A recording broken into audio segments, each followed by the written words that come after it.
Carmen María Cubero és la impulsora de la iniciativa Ponte en Marxa Ja. Després que la seva mare morís de leucèmia, va decidir que tots els seus esforços relacionats amb l'atletisme havien de tenir un fruit.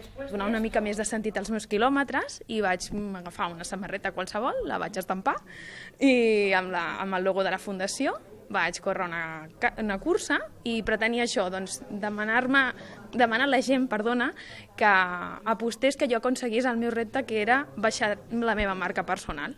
I tots els diners recaptats de les apostes van dirigits a la Fundació Josep Carreras per lluitar contra la leucèmia. Enguany, la mitja marató de Montornès, a través de Henkel, destinarà €1.000 per cada participant a aquesta causa.